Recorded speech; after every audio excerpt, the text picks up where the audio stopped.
Almost a year after extreme flooding swamped 1/5 of the country, displacing 20 million people and destroying millions of hectares of agricultural crops, we've come to take the lay of the land today. Hello and welcome to Pakistan for this very special edition of Environment. Coming up in this week's show, as tensions rise in emergency shelters as flood refugees come under pressure to return home. But home to nothing, they say. We'll be talking to officials and refugees before catching up with a mason whose two-storey home was washed away by flooding that some say could have been caused by farming. We'll be taking a closer look before turning to the land divide in Pakistan and how the feudal system here lives on, with peasants having to pay landowners rent no matter what the weather or their yield. Well, the Kabul River running here looks calm today, but last July its level rose to the height of the bridge you see behind me. Indeed, it took just a few hours for the rains to submerge homes and leave millions with nothing. A year on, thousands of flood refugees are still in emergency shelter. The government is getting impatient and wants them to return home. Impossible, they say, as they have nothing to go back to.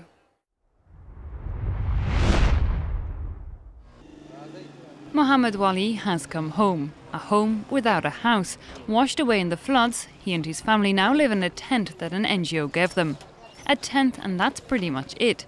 Mohammed and his family say they've been given nothing else since they returned, and that as summer temperatures increase, this plastic shelter is getting impossible to live in.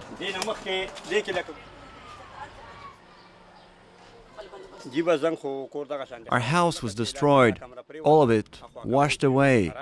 So we went to the shelter, but the aid ended. We were given nothing, so what choice did we have but to come back here? The shelter was asking us to leave anyway. Back but not exactly happy, Mohammed said he wasn't forced to leave the emergency camp but was left without help and little other choice. He is angry at the government for failing to step in to help. And yet Mohammed is seen by the government as one of their success stories. He has a corner of land to live on and he's back on it. For the government, anyone still in the camps is not a real flood refugee. A section of the displaced people, they just want to kept on receiving, just to keep on getting the relief from the organizations. So even if there is normalcy in their areas back, but they are just waiting in other places, in schools and in government buildings and in camps in order to receive maximum relief from the NGOs. This is one of the few remaining camps for flood refugees in Nowshera, one of the region's worst hit. Nasir Atlas Khan and his family are just one of 35 households still living here. This mattress and the few clothes in the wardrobe were given to them during the downpour. Immediately after the floods, Nasir tells us, they received one donation of food and clothing, and that is all.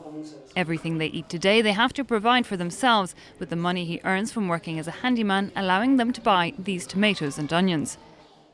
With two baby girls, Nasir doesn't want to be here, but he has nowhere to go, and so remains, but under constant pressure. The guards here, they constantly find reasons to hit our children and beat them and tell us that our kids have done something wrong. We've told them to leave our children alone, that they are not their problem. But they say the girls broke something or other. They're just trying to get us to leave. The owners of these buildings say they want everyone out so they can carry out renovations. Nasir Amin Khan, who has taken on the role of caretaker for the displaced, is outraged. These people are not sitting here for profit or fun. They have nowhere to live. They were renting flats for 500 rupees a month for years. Now all these buildings have been washed away, and there's no more affordable places to rent. A year after the worst flooding in Pakistan's history, and as the monsoon season begins again, only 2/3 of the aid promised is said to have reached those in need.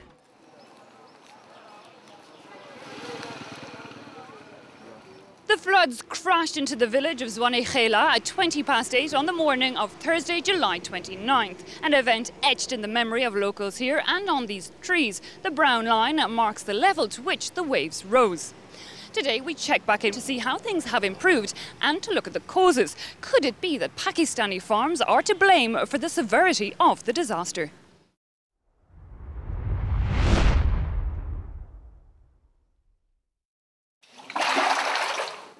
When the floods in Pakistan were at their worst, Khalid Khan's property was covered in mud and he was desperately trying to salvage what he could.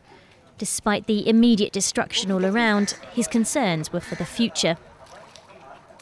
The flood has done the damage, people have saved their life, but the story then starts, what after that? What after that? A year on, and few of those questions have been answered. Khan believes the main flood victims have been farmers. In Nowshera in central Pakistan, the infrastructure was completely ruined. This was such a huge quantity of water that it could not sustain. I mean, it has in fact destroyed the whole canal system, even in Khyber Pakhtunkhwa. In a country as dry as Pakistan, agriculture needs huge volumes of water. Dams and reservoirs are essential, and along the Indus River lies the largest irrigation system in the world. But it's a double-edged sword. When the dams trap sediment and prevent the natural flow of water, the consequences can be catastrophic. In Nowshera, for example, sand has covered the fields, and over the past year, no crops have grown. Look at this. We planted seeds, but nothing's growing because the soil's too poor. You see this seed? It's totally rotten. This field is good for nothing. It is a huge loss. These are the marks of an irrigation canal created in a hurry and without permission. Although the farmers were only trying to help themselves, they're once again victims and have paid dearly for the water they so desperately need.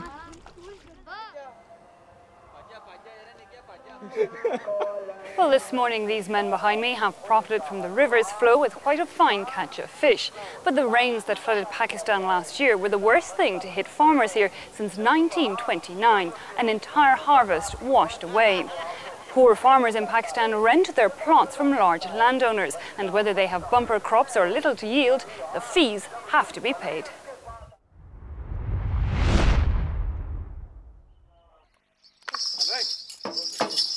Meet Prince Malik, one of Pakistan's surviving gentry, a well-known character who always dresses in colonial-era style clothes and likes to show off his 100 pedigree horses, each one worth a sizable sum, often well over $1 million.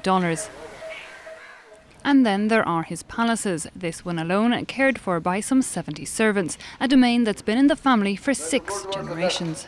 There are 10 buildings of this kind here. There's an old fort, 350 years old, and there are other guest houses. There is a lot of expenditure on these buildings and land. The prince says that money worries are starting to make it difficult to manage the 84 villages on his land. Malik owns thousands of hectares with thousands of tenants under his authority, often helping with healthcare costs or legal issues in a country with little social security. Many of his serfs see advantages in the feudal system. They give us everything we want. We like it here.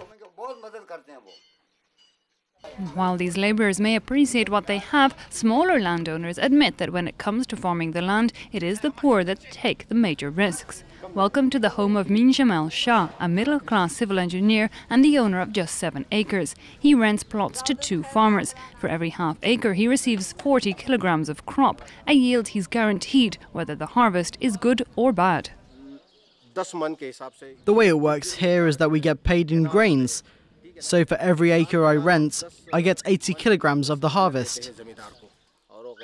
The problem is for the small farmer, the poor laborer, because they can't buy good fertilizer or seed, so they get poorer and poorer until they eventually can't even feed their family.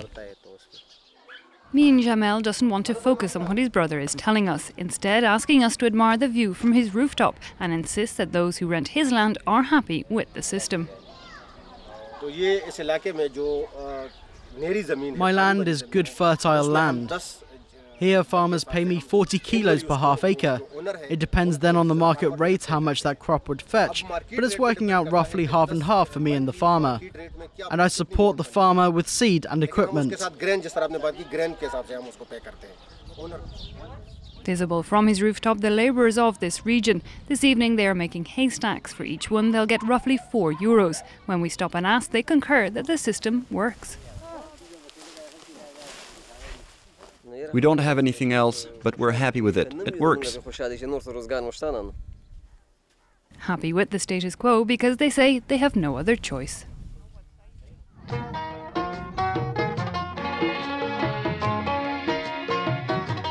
Well, back in Islamabad, it's time to bring this show to a close in the hope that this year's harvest will be a good one for all involved. I do hope you enjoyed this special edition of Environment. A very goodbye from all of us here.